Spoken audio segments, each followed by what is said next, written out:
The 90s gave us some of the greatest action cartoons ever made, and some of the strangest fever dreams ever animated. You remember the big ones, X-Men, Batman, Gargoyles, but hidden underneath all the greatness were shows so bizarre, so wildly ambitious, and so completely forgotten that half the time people swear you made them up. Today we're digging into 5 of the weirdest 90s action cartoons you absolutely forgot existed. Shows with alien biker mice, prehistoric muscle cars, biker penguins, skeleton armies, and early CGI nightmares that look like they escaped from a broken PlayStation. If this kind of cartoon archaeology makes you smile, hit super thanks to help keep these forgotten gems alive, and check the DVD links below if you want to relive this beautiful chaos firsthand. Because the 90s weren't just wild, they were unhinged. Let's start with a show that proved it.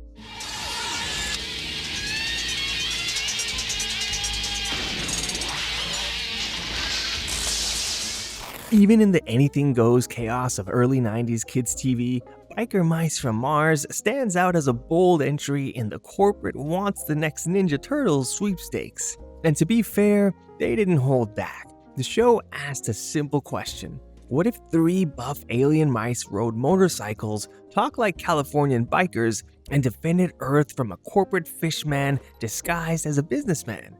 And apparently the answer was, sure, why not? The premise alone feels like a Mad Libs experiment gone off the rails. Throttle Vinny and Moto, 3 anthropomorphic biker mice, escape a war on Mars and crash land in Chicago, where they quickly discover that a villain named Lawrence Limburger is mining Earth for resources to rebuild his own planet. The twist? Limburger looks like a respectable CEO in a suit, until he peels off his disguise and reveals he's actually a giant alien fish creature committing interplanetary environmental crimes. And yes, children were supposed to take this seriously. The early 90s were drowning in TMNT clones. Street sharks, extreme dinosaurs, biker mice, Battletoads. But biker mice leaned into the trend with even more confidence. The mice had catchphrases, attitude, chrome-plated weapons, and bikes that would make actual bikers jealous. It was the kind of show where everything exploded, even when it didn't need to. The villains were somehow even stranger. Limburger's henchmen included a robotic mad scientist named Dr. Carbuncle and a hulking enforcer literally called Grease Pit, whose entire personality revolved around slipping on oil. It was slapstick, sci-fi, biker culture, and environmental commentary rolled into one neon package. One of the most surprising facts, the lead villain was voiced by Stu Rosen, but Limburger's human disguise was voiced by none other than Steve Barton, a horror icon best known for the Rocky Horror Picture Show. And the mice themselves, an odd mix of veteran voice actors including Rob Paulsen, the same guy who voiced Raphael in TMNT, and Yakko in Animaniacs. The talent behind this show was shockingly stacked. Behind the scenes, the toy line was supposed to be massive. Galoob banked hard on the franchise becoming the next Turtles, bikes, blasters, and action figures that honestly still look great today. The toys actually sold fairly well, just not well enough to sustain a franchise that expensive. So why did people forget it? Because by the mid-90s, the Radical Animal Warriors formula was dying fast. Kids were moving toward Pokemon, Power Rangers, and anime-style storytelling. The biker aesthetic suddenly felt dated, and the show couldn't reinvent itself quickly enough. But before we bury it entirely, here's a curiosity loop for you. Did you know Biker Mice from Mars actually got a full reboot in 2006? Yep, it came back, and almost nobody noticed. And speaking of strange combinations, our next show blends 2 things that absolutely should not work together, and somehow still kind of do.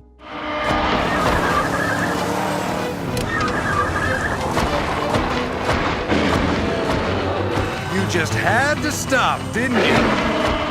If you ever wanted a show that felt like a 12-year-old described their dream comic after eating 3 bowls of sugary cereal, Cadillacs and Dinosaurs is it. The pitch goes like this. The world collapses, nature reclaims the earth, dinosaurs return, and the heroes cruise through the wasteland in classic muscle cars while fighting poachers, warlords, and the occasional prehistoric monster. And somehow, it's based on a genuinely serious graphic novel. The show comes from Xenozoic Tales, an eco-themed 1980s comic by Mark Schultz, known for its gorgeous black and white art and surprisingly deep environmental message. The cartoon keeps the broad strokes. Humanity ruins the planet, retreats underground for centuries, then crawls back up to a world where dinosaurs have reemerged and ecosystems are fragile.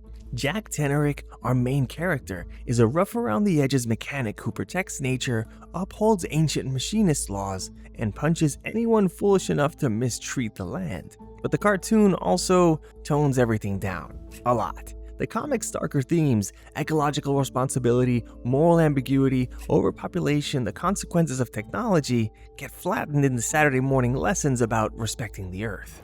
Meanwhile, the dinosaurs often feel more like background noise than actual characters, despite the title loudly insisting they share equal billing with the Cadillacs. Still, the show had style. The animation was clean, the cars were beautiful, and the world felt surprisingly lived in for a 1993 kids series. Jack's car, a customized 1953 Cadillac, practically became a character of its own. The combination of pulp adventure, automotive obsession, and dinosaur chaos created a vibe you couldn't find anywhere else, assuming you could actually find the show. So what went wrong? Production trouble for one. The series was expensive. The rights, the animation, the detailed backgrounds. It also aired during a cluttered Saturday morning block, and younger kids didn't vibe with the mature storylines. Meanwhile, older fans of Xenozoic Tales were frustrated that the cartoon sanded off the comic's sharp edges. And then, in classic 90s fashion, the toy line face-planted. Despite prototypes and promotional materials, the merchandise rollout got delayed, and some figures ended up canceled entirely.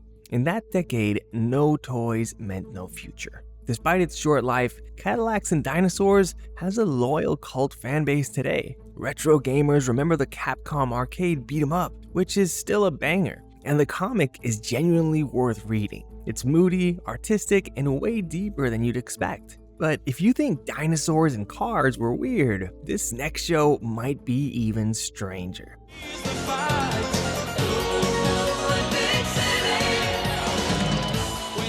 If you lived outside the UK in the early 90s, there's a good chance you've never even heard of Avenger Penguins, let alone watched it. And if you have seen it, you might still be wondering whether it was real or just something you hallucinated during a fever. Created by the same team behind Danger Mouse, one of the most beloved British cartoons ever, Avenger Penguins is a bizarre mix of parody, slapstick, biker tropes, animated chaos, and meta humor that often feels like a cartoon mocking other cartoons, which to be fair, it kind of was. The premise centers around three penguin bikers, Marlin, Rocky, and Bluey, who defend Big City from the villainous Carcactuous B-Doom, a mad scientist obsessed with world domination. On paper, that sounds almost normal by 90s standards, but the tone?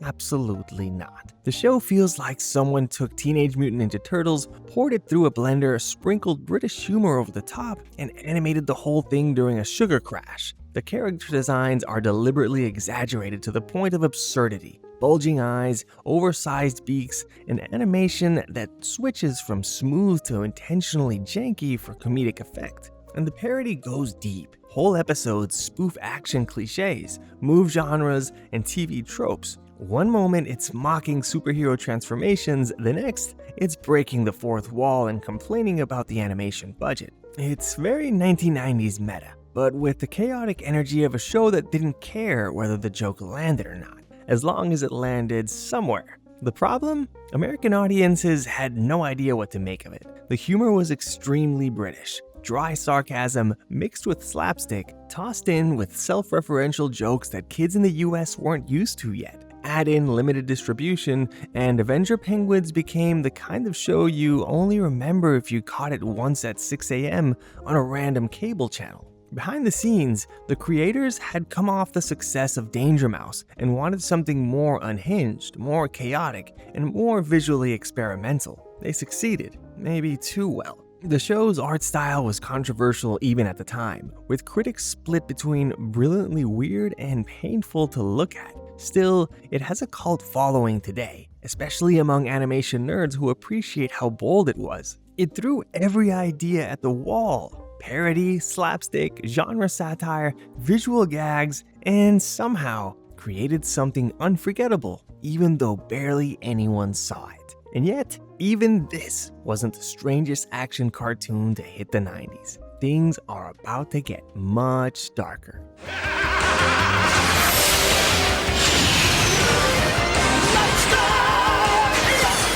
By the mid-90s, kids' cartoons were still loud, colorful, and toy-driven, so when Skeleton Warriors hit the screen in 1994, it felt like someone had accidentally aired a show meant for an older audience. Dark fantasy, techno-magic weapons, gothic armor, glowing skulls, this show wasn't just edgy, it was practically a metal album disguised as a Saturday morning cartoon. The premise centers on the battle for the Light Star Crystal, powerful artifact split between two warring factions, the noble Legion of Light and the terrifying Skeleton Warriors, led by Baron Dark. But here's the twist that made the show uniquely creepy. When Baron Dark steals half of the crystal, he gains the ability to rip the flesh off anyone who follows him, turning them into skeletal monsters bound to his will. That is a lot for a kids show airing between cereal commercials. Visually, the series was stunning. Think of the darkest corners of He-Man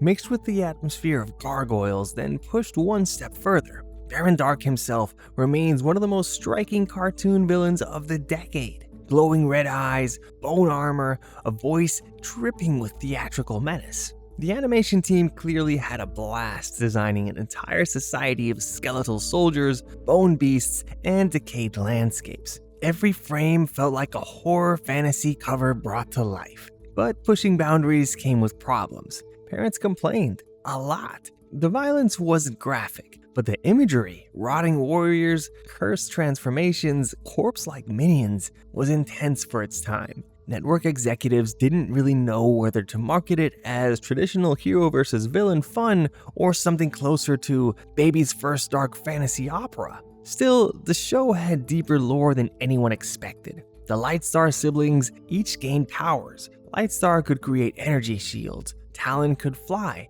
and Grimskull, once part of the Legion but corrupted temporarily, could slip into shadows and communicate with the undead. The world building hinted at lost kingdoms, ancient prophecies, and a cosmic battle between order and decay. If you were a kid who loved fantasy, Skeleton Warriors felt like discovering a secret world no one else knew about. So what exactly went wrong? Two things: the toy line and timing. Playmates Toys invested heavily in figures featuring removable bone armor and articulated skeletons. They looked incredible, but they launched at the exact moment the action figure market began shifting toward video game tie-ins. Sales dropped quickly, and without toy revenue, the show had no financial backbone. Only 13 episodes were ever produced, and yet fans still talk about it. The animation holds up surprisingly well, and collectors hunt furiously for complete toy sets. The series even got a modest DVD release, which yes, you can still find if you dig deep enough. But if you think Skeleton Warriors was the last bizarre swing the decade took, the final entry on our list blends 90s action with early 2000s CGI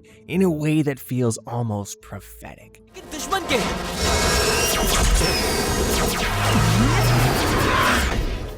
You could argue for Code Lyoko here, and it's definitely strange, but for pure 90s to 2000s crossover energy, nothing captures the era's weird transition better than Max Steel. If you remember it at all, you probably remember the toys more than the show, which is already a clue to how strange its legacy is.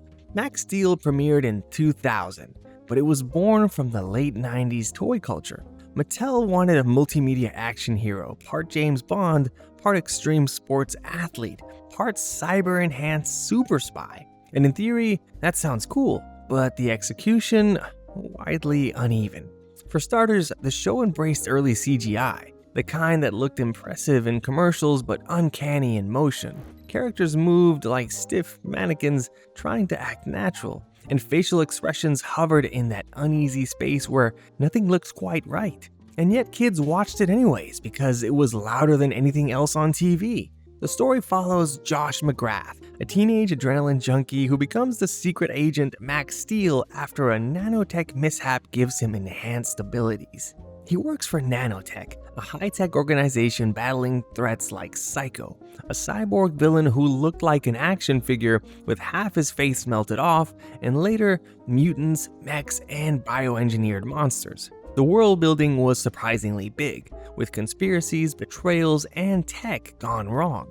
But here's the strange part. The show had two competing tones. One moment, Max was snowboarding off helicopters and shouting catchphrases like he was auditioning for an energy drink commercial. The next, the plot dove into corporate espionage, nanotech biology, and cyber terrorism. It felt like a cartoon stuck between Saturday morning fun and proto-sci-fi thriller, and neither side fully won. Behind the scenes, Mattel was pushing hard. They wanted Max Steel to be their answer to Action Man, G.I. Joe, and even Spider-Man. The toy line exploded with versions of Max that had names like Turbo Jet Max and BioBlast Max, each with a different neon accessory. The toy sold well initially, but the audience for the show didn't stick. Kids enjoyed the action, but didn't connect with the inconsistent tone and experimental CGI. There was also a surprising controversy. Several countries complained about the show's violence, especially the early episodes that leaned heavily into the darker,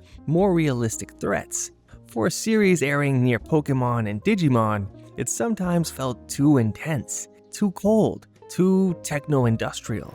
So why do people forget it existed? Because its legacy got overshadowed by its own reboot. The new Max Steel of the 2010s, fully CGI, erased the memory of the 90s-2000 hybrid version. The toy line kept evolving, but the original show vanished into that awkward early CGI void where many late 90s experiments now live. Still, here's a fun trivia nugget. Max Steel is one of Mattel's longest-running male action franchises, outlasting several of its competitors. And with that, we reach the end of our list, but not the end of our weirdness.